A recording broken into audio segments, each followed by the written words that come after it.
Assalamualaikum warahmatullahi wabarakatuh. Nama saya Sandi Najib Iskandar.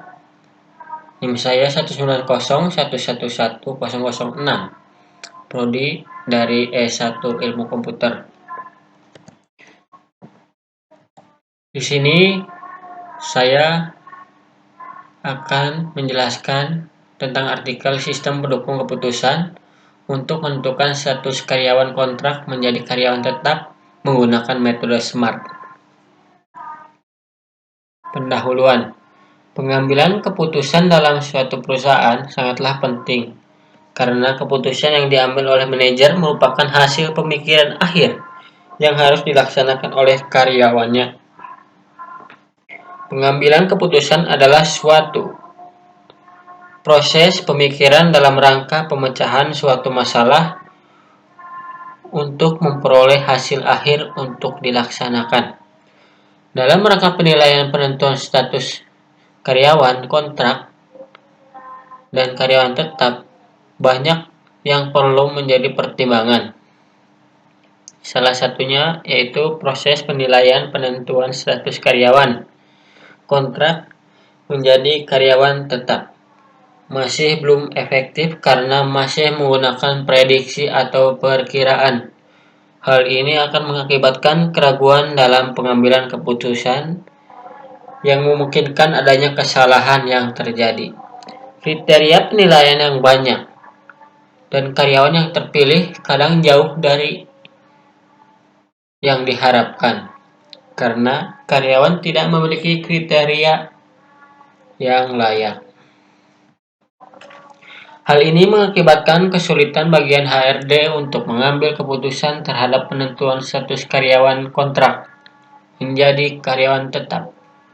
Dengan bertambahnya pekerjaan, maka akan bertambah pula juga jumlah karyawan yang bekerja.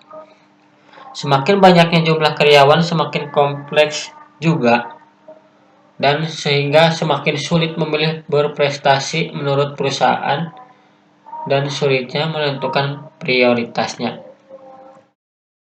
Metode penelitian. Perancangan metode pengembangan sistem pendukung keputusan pada CV EOFA Media Pratama Tasikmalaya menggunakan metode System Development Life Cycle SDLC adalah proses pengembangan atau mengubah suatu sistem perangkat lunak dengan menggunakan model-model dan metodologi yang digunakan orang untuk mengembangkan sistem perangkat lunak.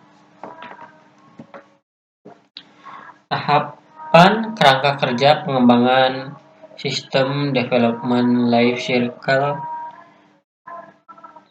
Yang pertama yaitu tahap perencanaan. Pada tahap ini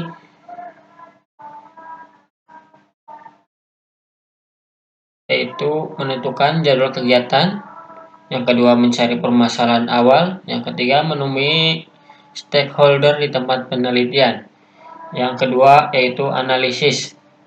Analisis yaitu mempelajari sistem yang sudah ada sebelumnya, yang kedua menganalisis prosedur status karyawan tetap, yang ketiga menganalisa data, dan yang keempat membuat flow map sistem yang ada sebelumnya.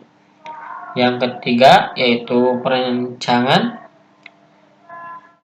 Perancangan yaitu menggambarkan flow map sistem yang diajukan.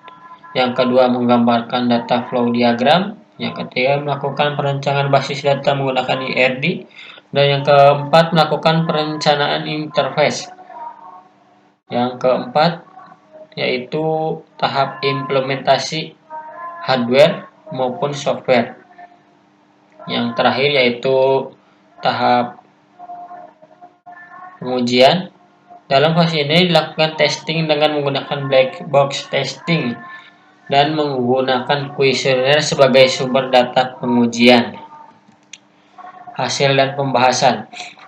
Analisis pemecahan masalah yaitu dengan menggunakan metode kriteria yang digunakan untuk menentukan status karyawan kontrak menjadi karyawan tetap. Kriteria yang pertama yaitu lama kerja, yang kedua pendidikan, yang ketiga pengalaman bekerja, yang keempat kehadiran, yang kelima usia, yang keenam komunikasi, yang ketujuh sopan santun, yang kedelapan kecepatan berpikir, dan yang kesembilan kepercayaan diri. Sekian dari saya, kurang lebihnya mohon maaf. Wassalamualaikum warahmatullahi wabarakatuh.